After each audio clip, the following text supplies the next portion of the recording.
Le jeûne est la discipline spirituelle la moins pratiquée dans l'Église, et pourtant c'est la discipline spirituelle la plus puissante de la Bible. Jeûner consiste à se priver de nourriture. Si vous dites que vous ne savez pas comment faire, la réponse est simple, ne mangez pas. C'est ainsi que l'on jeûne. Avant de continuer cette vidéo, nous voulons vous dire merci de regarder nos vidéos. Si vous souhaitez soutenir cette œuvre, vous pouvez écrire au numéro qui s'affiche à l'écran.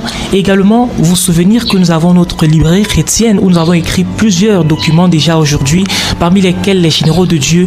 Donc, le lien dans la description de cette vidéo ou bien écrire au numéro qui s'affiche à l'écran. Avant de continuer cette vidéo, n'oubliez pas de vous abonner à la chaîne et d'activer la cloche de notification. Que Dieu vous bénisse et bon visionnage. Le jeûne peut changer le cours de votre vie. Il vous permet d'obtenir de la part de Dieu des directions et des miracles que les gens n'obtiennent pas en temps normal. Je commence à prêcher dès maintenant que rien n'accélère les desseins de Dieu comme le jeûne. Il est primordial de découvrir, de comprendre et de saisir le dessein de Dieu pour votre vie. Pourtant, tant de personnes ignorent la formule ancienne utilisée dans la Bible. Par exemple, au chapitre 13 des Actes des Apôtres, ils ont jeûné pour découvrir le plan de Dieu. Ils servaient le Seigneur. Le texte d'Actes, chapitre 13, verset 2, dit qu'ils servaient le Seigneur dans le jeûne. Le Saint-Esprit a alors dit « Mettez-moi à part Barnabas et Saul pour l'œuvre à laquelle je les ai appelés. » Quelle était l'importance de cette œuvre? Quelle était l'importance de la mission de l'apôtre Paul? La Bible ajoute que, dans ce même chapitre, après avoir jeûné, ils leur imposèrent les mains et les laissèrent partir.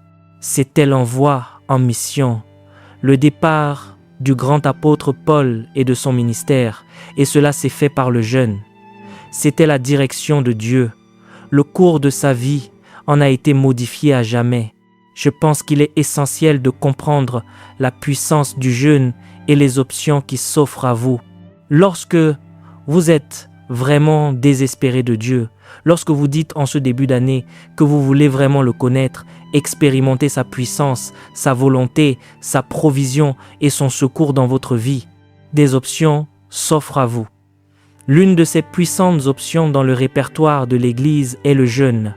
Ce n'est ni bizarre, ni étrange, ni fanatique. Ce n'est pas une chose que l'on pratique constamment, mais lorsqu'un dirigeant appelle à un jeûne dans une église, c'est un moyen puissant de se connecter à ce que Dieu accomplit de manière collective. Cela aura un impact sur votre vie. Dieu vous parlera, Dieu vous guidera et Dieu vous aidera clairement lorsque vous jeûnerez et prierez. Nous faisons cela depuis 30 ans. En relisant mes anciennes notes sur le jeûne, je suis stupéfait par beaucoup de choses que j'y trouve. En effet, lorsque je les ai écrites et prononcées, ni moi ni cette Église n'expérimentions ce que nous espérions de Dieu. Pourtant, j'ai vu Dieu accomplir les choses les plus miraculeuses que vous puissiez imaginer grâce au jeûne et à la prière. C'est l'ingrédient secret, c'est la clé de tout. Il s'agit de chercher Dieu, de l'aimer, de le placer en premier et de refuser que notre marche avec lui devienne inactive en nous installant dans le confort. Le jeûne vous stimule. Le jeûne vous pousse à utiliser le muscle du non. Le muscle du non est un muscle que l'Église a désappris à utiliser. L'atrophie s'est installée. Les gens ne disent plus non à la tentation. Ils ne disent plus non au désir de la chair ni à la convoitise des yeux. Ils ne disent plus non aux convictions profanes. Ils se laissent simplement porter par le courant de la chair. Mais lorsque vous jeûnez, vous faites travailler le muscle du non. Vous dites non. La chair doit se soumettre. J'offre mon corps comme un sacrifice vivant, saint et agréable à Dieu. Votre corps compte 650 muscles squelettiques. Le cœur est le muscle qui travaille le plus, pompant chaque jour environ 9400 litres de blood dans votre corps. Il est intéressant de noter que le muscle le plus fort du corps humain, proportionnellement à son poids, est le muscle de la mâchoire. Le muscle de votre mâchoire est si puissant qu'il peut exercer une pression de 90 kg. C'est un muscle minuscule.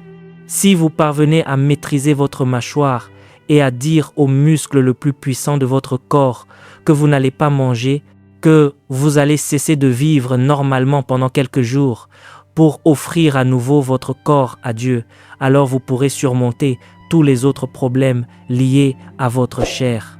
C'est pourquoi Jésus a donné l'exemple. Il a jeûné 40 jours avant d'accomplir le moindre miracle ou de prêcher le moindre sermon. Il avait compris qu'il est crucial de donner au Saint-Esprit un temple où résider. Si vous n'utilisez pas ce muscle, il s'affaiblira et dépérira. C'est pourquoi la Bible qualifie la maîtrise de soi de fruit de l'esprit en la plaçant à la fin de la liste. C'est le fruit de l'esprit le plus difficile à faire mûrir et à cultiver dans sa vie. La maîtrise de soi. La drogue ne me contrôlera pas. L'alcool ne me contrôlera pas. La colère ne me contrôlera pas. La convoitise des yeux et les désirs de la chair ne me contrôleront pas. Voilà ce que vous déclarez par le jeûne. Proverbe chapitre 16, verset 32 dit qu'il vaut mieux être maître de soi que de conquérir une ville. Lorsque vous êtes à court d'options et que vous n'avez pas le pouvoir d'agir, le jeûne vous donne la grâce d'accomplir ce que vous ne pouvez pas faire par vous-même. Ce que j'ai appris sur le jeûne, c'est que dans une église comme la nôtre, le jeûne s'apparente, en termes de football américain, à ces tactiques que l'on n'utilise pas en temps normal. Ce n'est pas une action ordinaire de votre répertoire. On la réserve pour les moments de grand désespoir. Le jeûne est une feinte stratégique, une passe inattendue, une dernière tentative désespérée pour atteindre la zone d'en-but. Vous demandez à Dieu d'accélérer le cours de votre vie. C'est une démarche d'une immense puissance. Dès que l'on commence à jeûner et à prier, j'ai vu Dieu agir ainsi. Je l'ai vu nous bénir de manière qui dépasse l'entendement. Le jeûne peut accélérer l'accomplissement des desseins de Dieu comme rien d'autre dans votre vie. Le jeûne est la discipline spirituelle la moins pratiquée dans l'Église et pourtant c'est la discipline spirituelle la plus puissante de la Bible. Jeûner consiste à se priver de nourriture.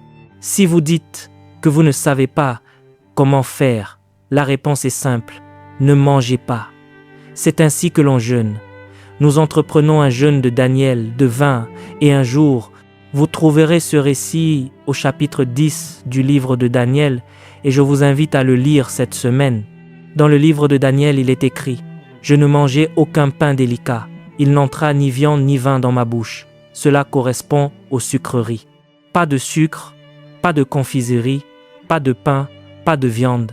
Beaucoup de personnes ont appris à démarrer ainsi. Si vous n'avez jamais jeûné, lancez-vous. Tout simplement, je ne connais pas d'autre moyen de vous l'expliquer. Je ne peux pas rendre cela facile. C'est une discipline. C'est une pratique que nous adoptons parce que la Bible nous enseigne, dans l'Évangile selon Matthieu, au chapitre 6, que lorsque vous jeûnez, cela implique des moments définis. Tout comme le texte dit, lorsque vous priez ou lorsque vous donnez, vous devez agir avec intentionnalité pour le jeûne.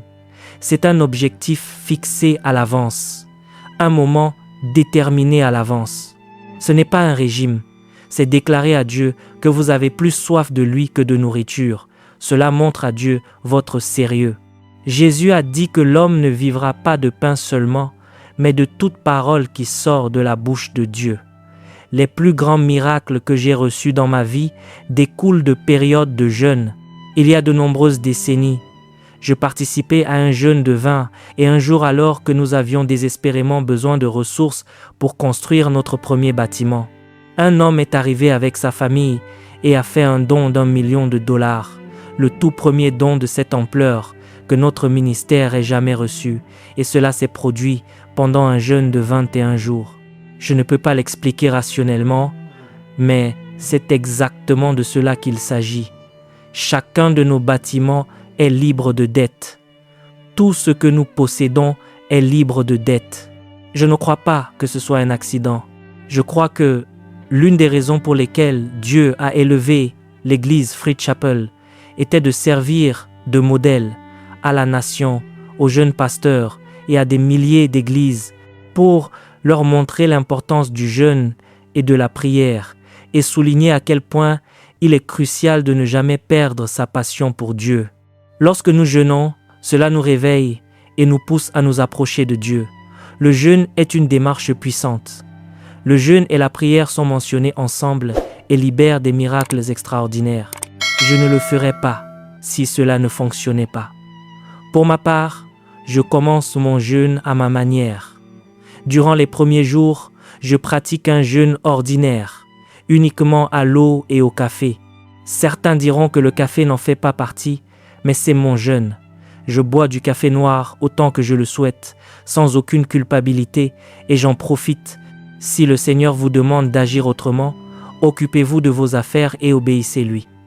J'ai besoin d'un peu de café. J'ai toujours froid quand je jeûne. J'ai besoin de chaleur et de quelque chose pour tenir le coup. Ce café compte beaucoup pour moi. Lorsque vous jeûnez, vous dites non au statu quo. Le jeûne de Daniel se compose de fruits et de légumes, sans pain, sans viande et sans sucrerie. Sa durée est de 21 jours. C'est ce que nous faisons en tant qu'Église. Je sais qu'il existe toutes sortes de situations particulières, notamment pour les personnes âgées ou celles qui ont des problèmes de santé. Tout cela se règle entre vous et Dieu. Analysez votre situation et adaptez-vous. Certains d'entre vous ont des emplois physiquement exigeants. Réfléchissez-y et organisez-vous. Je ne peux pas décider à votre place. Si vous vous sentez libéré de faire ce sacrifice, prenez de la protéine en poudre avec de l'eau ou autre chose. Adaptez-vous. Dieu verra votre sacrifice. Le but du jeûne est de chercher Dieu avec intensité et intentionnalité. C'est le poursuivre avec ferveur. Je refuse de te servir à moitié, Seigneur. Dans Néhémie, au chapitre 9, il est dit qu'ils ont jeûné. Après avoir jeûné, ils ont lu la parole de Dieu. Ils se sont levés à leur place et ont lu le livre de la loi de l'Éternel, leur Dieu, pendant un quart de la journée, soit 3 heures. Pendant 3 autres heures, ils ont confessé leurs péchés, ils ont confessé l'alliance, ils ont confessé la parole de Dieu, ils se sont pleinement investis et ils ont adoré le Seigneur. Quelle sorte d'église serions-nous dimanche prochain si, d'ici là, chaque personne qui entend ma voix dans chacun de nos campus passait 3 heures dans la parole et 3 heures dans la louange et la prière personnelle cette semaine? Qu'arriverait-il aux familles? Qu'arriverait-il à cette église? Quelle onction descendrait dans cette salle dimanche prochain si des milliers de personnes décidaient de passer des heures avec Dieu et sa parole, tout en ajoutant l'ingrédient spécial du jeûne à leur louange et à leur lecture de la Bible? Préparez-vous au changement. Il n'est pas étonnant que le diable veuille empêcher quiconque de jeûner, car lorsque Jésus a jeûné, il a réprimandé le diable. Il a déclaré que l'homme ne vivra pas de pain seulement, mais de toute parole, et Satan a dû le quitter. C'est dans le jeûne que l'on cherche Dieu.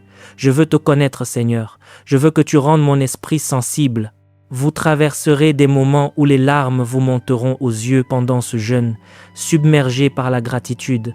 Vous vivrez des moments où, en écoutant un chant de louange, vous serez touché d'une manière que vous n'avez pas ressentie depuis des mois.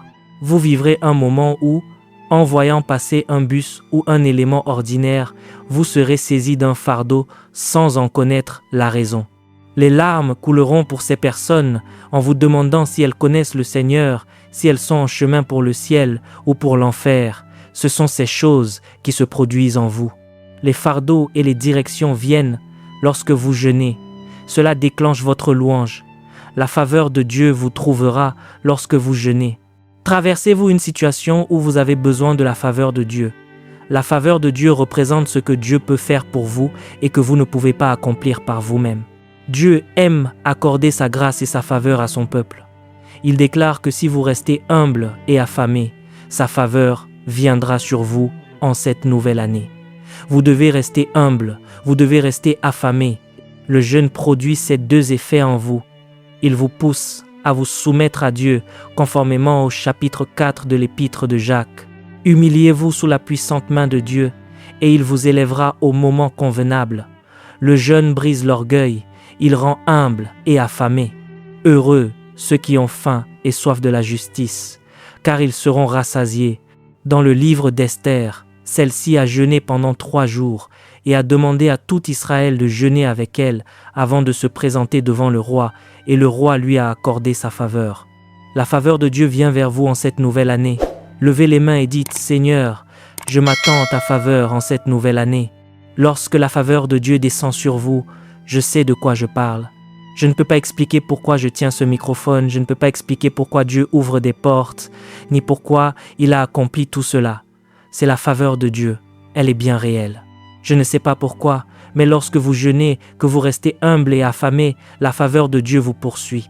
C'est ainsi que la nation entière d'Israël a été épargnée d'une catastrophe, parce que la faveur de Dieu est descendue sur Esther.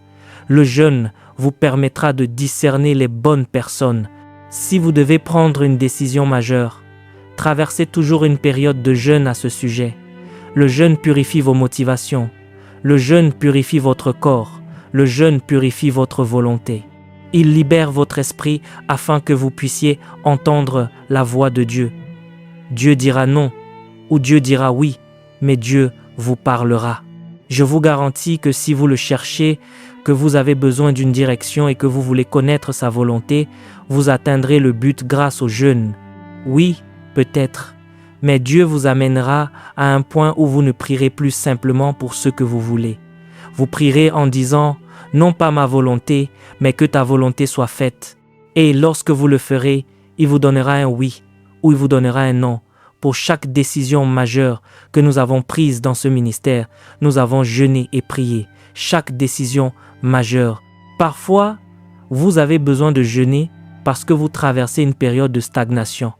C'est ce qu'on appelle le jeûne de redémarrage. Il réinitialise votre esprit. Il relance votre moteur spirituel. Vous avez tous sur votre voiture un autocollant de vidange qui vous avertit que, après avoir parcouru un certain nombre de kilomètres, 5 000 ou 10 000 au maximum, vous feriez mieux de vous arrêter pour changer l'huile. En effet, l'huile usagée s'alourdit, détruit le moteur, le brûle et vous laisse sur le bas-côté de la route totalement immobilisé. Peu importe qui vous êtes, vous pouvez vous retrouver avec une huile spirituelle qui était puissante autrefois, mais qui a vieilli. Permettez-moi de prêcher là-dessus un instant. Je ne m'attarderai pas, juste une minute. David a été oint une fois, et cette onction a duré 25 ans. Nous ne lisons nulle part qu'il ait reçu une nouvelle onction avant 25 ans. Il était oint, et cette onction l'accompagnait lorsqu'il a affronté Goliath. Il était oint, et cette onction lui suffisait lorsqu'il a fait face au roi Saül et à sa jalousie démente. Dans toutes ces épreuves, il avait l'onction, mais à un certain moment, il aurait dû faire sa vidange. Quelque part, il a perdu son humilité lorsqu'il s'est installé dans le palais, il a perdu sa faim de Dieu, il s'est promené sur le balcon et il a vu une femme se baigner. Quelque part, il a manqué d'onction. De temps en temps, vous devez recevoir une huile fraîche. Jeûner, c'est faire une vidange. Quand on fait une vidange, on fait deux choses. On vide la vieille huile. Il y a des choses que Dieu veut vider en vous.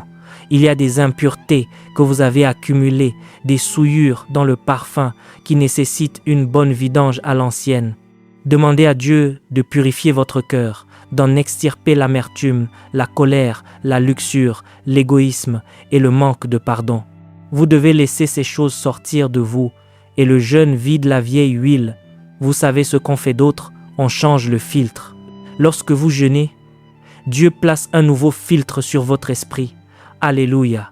Pour certains d'entre vous, votre filtre est si encrassé que n'importe quoi y pénètre désormais. Mais lorsque vous recevez une onction fraîche, vous obtenez un nouveau filtre et vos pensées sont renouvelées. Votre esprit est renouvelé. Certains d'entre nous ont besoin d'un filtre sur la bouche. Vous savez que votre niveau d'huile est bas lorsque, en tant que chrétien, vous commencez à proférer des grossièretés. Des enfants vous écoutent, les gens vous entourent, vous ne devez pas parler ainsi.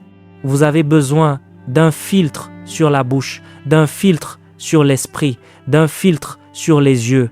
Retrouvez des convictions qui vous poussent à éteindre un écran, à vous dire que ce n'est pas correct, à sortir d'une salle de cinéma parce que c'est trop et à refuser d'y participer. Nous avons besoin de filtres Nous avons besoin d'huile fraîche. David est arrivé à un point, au psaume 92, verset 11, où il a dit « Tu me donnes la force du buffle. Je suis oint avec une huile fraîche. » Que chacun lève les mains et dise « Seigneur, voici le canal. Je serai oint d'une huile fraîche durant ce jeûne. » Alléluia. Les impuretés doivent disparaître. Selon le chapitre 58 d'Ésaïe, le jeûne détruit le joug de Satan. N'est-ce pas là le jeûne que j'ai choisi pour briser tout joug? Il brise toutes les chaînes, il apporte la libération. Rien ne brise les liens dans votre vie comme le jeûne. Le péché habituel, l'addiction. Le jeûne détruit les esclavages et les dépendances. Un estomac vide, écoutez attentivement, vous positionne dans la présence de Dieu pour être rempli du Saint-Esprit. L'Évangile selon Jean déclare que de votre sein couleront des fleuves d'eau vive lorsque vous serez remplis du Saint-Esprit. N'est-ce pas remarquable que, lorsque nous jeûnons, nous vidons notre estomac pour pouvoir être remplis? L'homme ne vivra pas de pain seulement, mais du Saint-Esprit qui le remplit et qui jaillit de son sein comme un fleuve. Si vous ne changez pas l'huile, le moteur tombe en panne.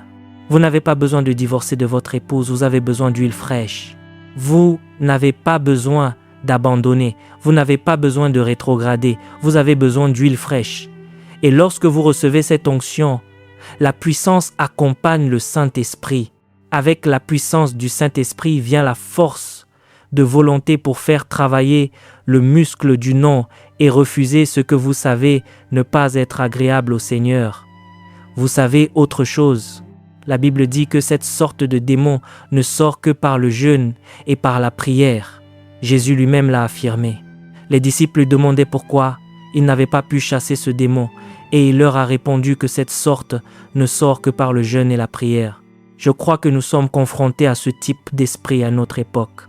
La seule façon de les vaincre, c'est que quelqu'un s'isole avec le Seigneur, se remplisse de la parole, vide la vieille huile, reçoive une onction fraîche avec un filtre sur son esprit et sur son cœur, puis regarde la situation et dise « Au nom de Jésus, Satan va-t'en ». Ce n'est pas étrange, lisez ce livre.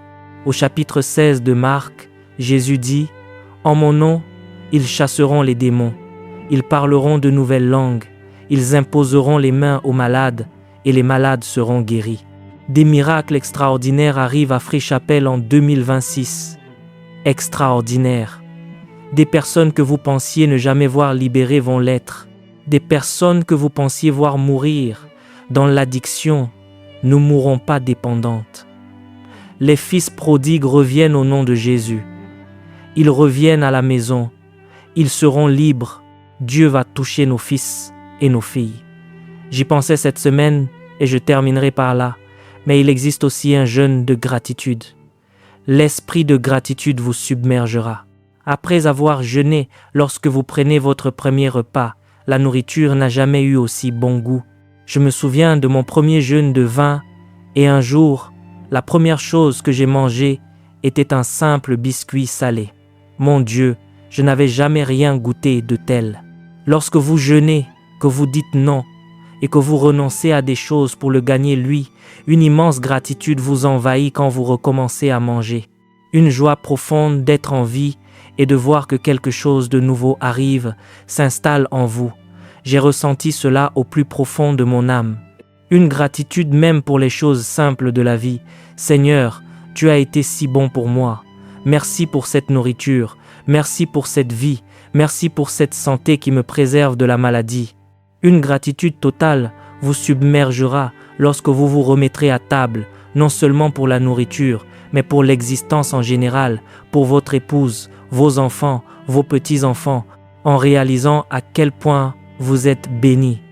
Chérès devrait être ici ce matin, mais elle me regarde en ligne. Vous savez ce qu'elle m'a dit?